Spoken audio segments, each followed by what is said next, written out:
मैं रामजी मिश्रा।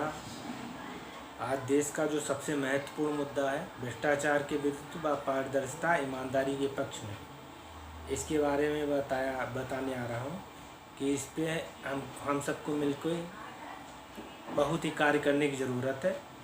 इसमें सरकार भी अपना योगदान देने की बहुत ज़रूरत है, शासन प्रशासन को भी। इसमें हमें कुछ महत्वपूर्ण सुझाव है वो मैं आपके सामने ला रहा हूँ। इस सुझाव के संबंध में मैंने एक शासन को पत्र भी लिखा 14/4/2017 को। मुख्यमंत्री को मैंने ये पत्र भेजा और इस पे हालांकि प्रतिक्रिया आई, मगर उस पर कहने का मतलब जो ठोस कदम होने चाहिए वो नहीं हो रहे हैं। हालांकि वर्तमान सरकार में इच्छा शक्ति है कि वो ऐसा कदम उठा सकती है। तो जो महत्वपूर्ण सुझाव हैं वो मैं आप सबके संज्ञान में ला रहा हूँ। सर्वप्रथम तो हम सब भ्रष्टाचार की बातें करते हैं कि भ्रष्टाचार नहीं होना चाहिए या देश में ईमानदारी बढ़ जाए, पर कहीं ना कहीं हम सब जिम्मेदार हैं। किसी एक की जिम्मेदारी नहीं कह सकते, ना सरकार की ना शासन प्रशासन की। हम सबको मिलके लड़ने की ज़रूरत है।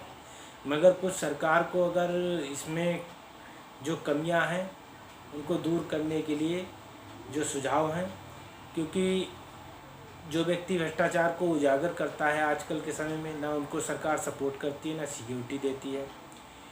क्योंकि जब व्यक्ति भ्रष्टाचार को उजागर करता है, ज़रूरी नहीं कि वो भ्रष्टाचार के पक्ष में हो।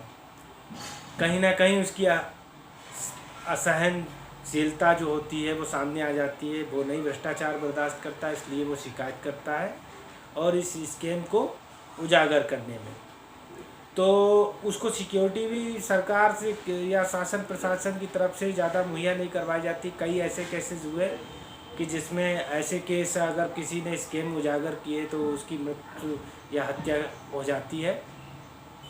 तो सरकार को पहली बात है इसमें सिक्योरिटी देनी चाहिए।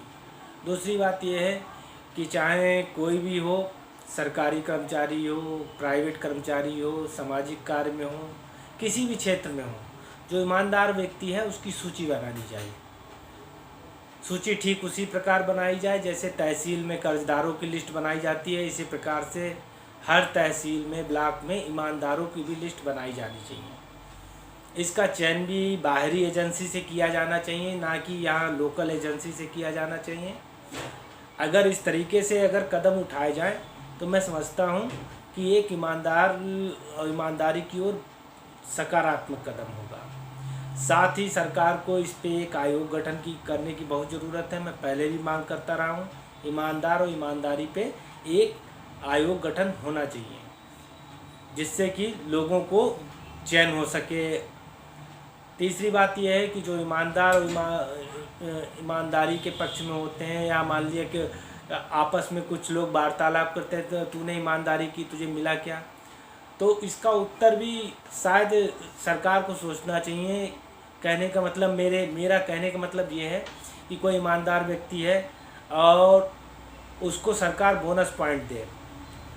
उसके कार्यकाल में उसने पूरी अपनी ईमानदारी, साफ स्वच्छ छवि से अपनी पूरी सर्विस बिताई, चाहे प्राइवेट में हो, चाहे सरकारी में हो, चाहे कोई भी एजेंसी हो, सामाजिक कार्य हो, किसी भी क्षेत्र में हो, तो उनको चिन्हित करके और उन्हें एक जैसे एनसीसी, स्काउट गाइड या एनएसएस में बोनस पॉइंट मिलता है कंपटीशन में, इसी प्रकार एक ईमानदार व्यक्ति का भी एक अगर वो सर्टिफाइड है तो उसे बोनस पॉइंट दिया जाना चाहिए।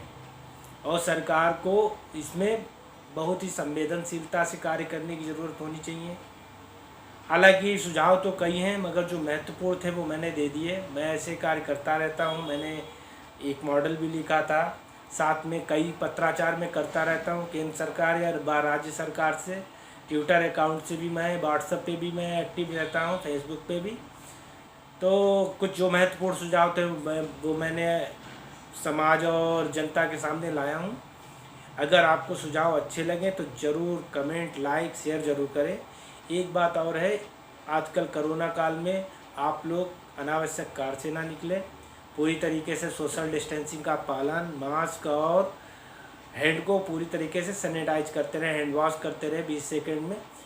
खुद करें, लोगों को भी इसके प्रति जागरूक करें, क्योंकि एक शिक्षित व्यक्ति कई अशिक्षित को बता सकता है, जागरूक कर सकता है, और इससे कई जानें बच सकती हैं और सरकार और हमारे सामाजिक कार्य में भी एक तरीके से सकारात्मक कदम होगा। जय हिंद, जय भारत, धन्यवाद, नमस्कार।